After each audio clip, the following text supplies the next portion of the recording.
Welcome to the B2B Syndicate.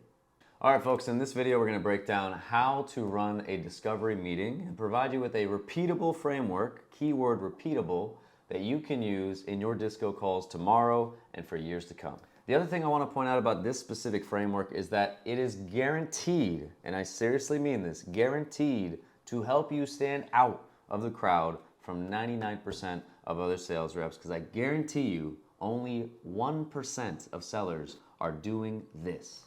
So without further ado, let's get into the framework.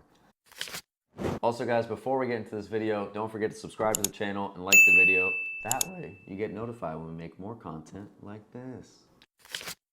The reason we're so confident this framework will help you stand out from everybody else in the crowd is because at the B2B Syndicate, we use something called a hypothesis-driven discovery call framework. What this means is before the call, we do a little bit of research, not only on the prospect, but on the company itself. And before the call starts, we have a hypothesis, could be right or wrong, about the number one outcome that this prospect's company is trying to produce in the next 12 months.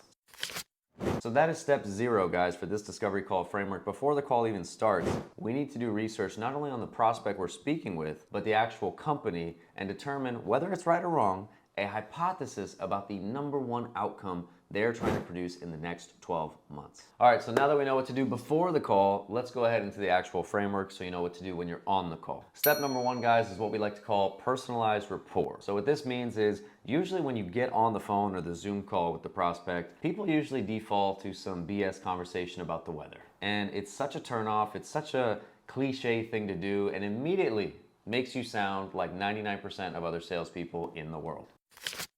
So instead of the weather talk, we at the B2B Syndicate believe in something called personalized rapport. Okay, let me break down exactly what I mean by this. So in a second, I'm going to give you 3 examples, but personalized rapport is basically opening up the call with something specifically about the other person you're speaking with. Nothing about the weather, nothing about how was your weekend, how's your week going, hope you're off to a good start, none of that. The easiest way to do this is before the call, you look at their LinkedIn and just see where they live, okay? Maybe they're in California. So when you get on the call, the first thing you say after, hey, how are you, or hello, is, are you in California today, or are you doing any traveling? We do this because now they immediately know we have at least researched them a little bit and we know where they live or where they're based out of. Also, they're naturally going to say, oh, yeah, I'm here today, or no, I'm actually here for this conference, I'll be back next week. Where are you? Now this is going to give you an opportunity to speak. After you guys talk about where you are and locations, you're going to ask this very simple question. The question is, do you mind if I ask you a personal question before we get into today's call? We're going to do this because number 1, 99% of people never ask something like this on a sales call. They usually go straight into it or continue with the BS talk. But number 2, we're actually getting permission and kind of giving them a heads up that, hey, we're about to get a little personal here. Is that all right with you before we start today? Now, once you get permission, because I have never been told, no, you can't ask me something personal, so I'm very sure that you will also never hear no. But once they say yes, you can ask one of 2 things. The first one is you can ask them how they ended up at their company. And whether they've been there for 1 year or 5 years or 10 years, all you have to say is something like, hey, I noticed you've been at your company for X amount of years now. I'm curious, did you find them, or did they find you? This is a golden question because number 1, we keep the spotlight on them and allow them to talk about their favorite topic, which is themselves. Number 2, we're prepping them to start telling us about themselves, which is going to prep them in terms of releasing more information when we start the disco call and actually get into business. And then number 3, it actually helps you build a little bit of trust because now they're exchanging some personal information about their career that you don't know how it could result, right? Maybe you'll learn something from it. Maybe it'll lead into a deeper conversation. But either way, we're allowing them to start getting personal with us. The other thing you can do for personalized rapport is, let's say you looked at their LinkedIn beforehand and you saw that they've switched industries in their career. Maybe they started in the mortgage industry and then they pivoted to tech. That's also something you can ask about. You can say, hey, I saw you were in the mortgage business for 5-10 years, but all of a sudden now you're at this tech company. What led to that switch, if you don't mind me asking? This also provides them with another opportunity to get super personal with you, explain a little bit about their career, and again, more importantly, talk about their favorite topic, themselves.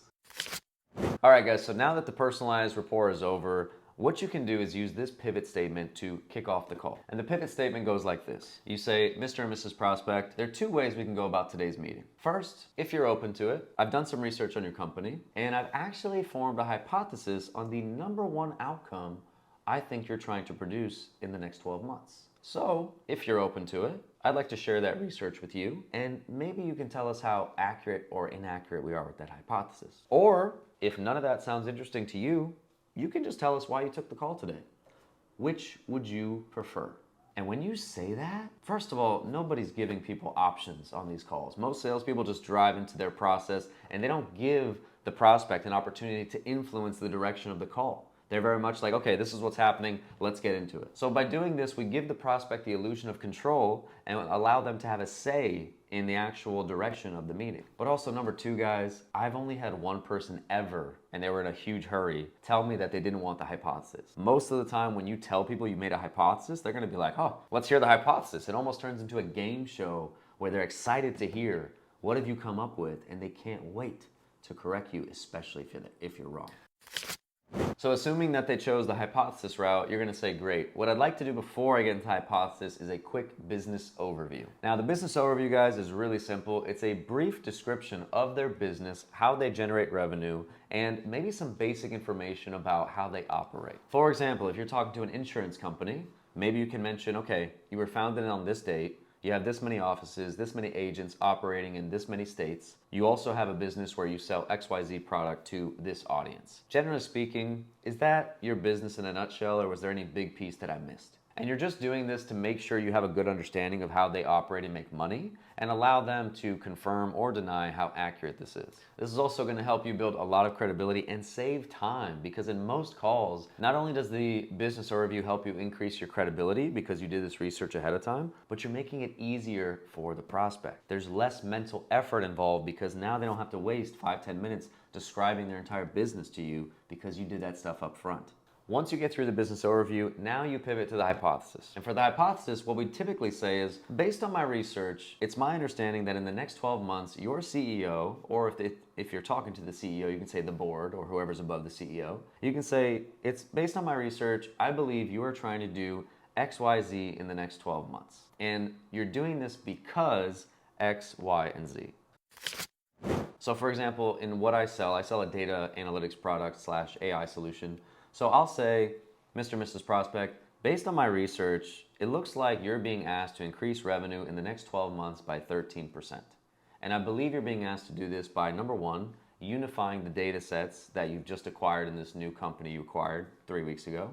Number two, using that data to create new data products. And then number three, creating a way to share data with your clients and identify upsell opportunities. And then, guys, we ask the $1 million question, which is, how accurate or inaccurate are we with this hypothesis? And when you ask that question, guys, put yourself on mute, do not talk, just shut up and see what they say. Based on calls I've had with this framework, usually people will talk for 3 to 5 minutes, and they're either going to say, yes, that's exactly right, or that's somewhat right, or no, that's completely wrong. But either way, whichever option it is, they're going to fill in the gaps that you missed, and you're going to identify the number one thing they're trying to do.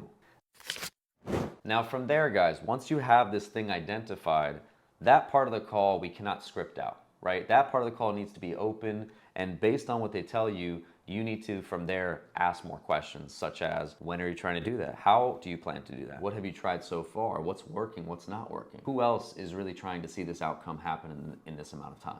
And once you have all that supporting information around that number one priority and prove or really qualify that they actually need your help and that you can make a difference, that's when you want to wrap up the call and say, look, thanks. This is what we talked about. Do a little recap and say, in the next call, what I like to do is show you how our product or service can influence this outcome and actually help you achieve it either in a shorter amount of time or more cost effectively. And that's it, guys. That is the hypothesis-driven DISCO framework in a nutshell. But really quick, let's recap the main points that we talked about. Point number one, or actually point number 0, is to do the research before the call. So do not start any discovery meeting unless you have researched the prospect and you've researched the company to the point where you can form a general hypothesis about the number one outcome they're trying to produce. Then, step number 1, dish out the personalized rapport, okay? Show them you know them and don't talk about the weather. Point number 2, we talked about that pivot statement that we can use after personalized rapport to actually get into the DISCO call framework. Point number 3, we talked about doing the business overview. That way you can save the prospect from having to describe their whole business and gain credibility in the meantime. Next, we talked about how to lay out the hypothesis and the million-dollar question that you should ask immediately after you say the hypothesis. So there you have it, guys. That is how we run disco calls at the B2B Syndicate, and that is what I strongly recommend you try and experiment doing yourself, because not only is this going to help you stand out from sellers, it's going to make you a more effective salesperson. When you can research companies to this level and come up with these hypotheses, you're going to gain massive credibility. People are going to love these calls with you. And guess what? From the feedback I've gotten from clients, nobody else is really doing this. Very few sellers are putting in this level of effort. So if you do it, you're just going to catapult yourself to the next level. So there you have it, guys. That is the disco call framework. Hope you got value out of this video. If you did, sub to the channel, like the video. Also, don't forget to subscribe to our weekly newsletter where you can get free value and more tips on discovery, cold email, and sales in general. That said, you guys, hope you liked this one, and we'll catch you all in the next video. Take it easy now.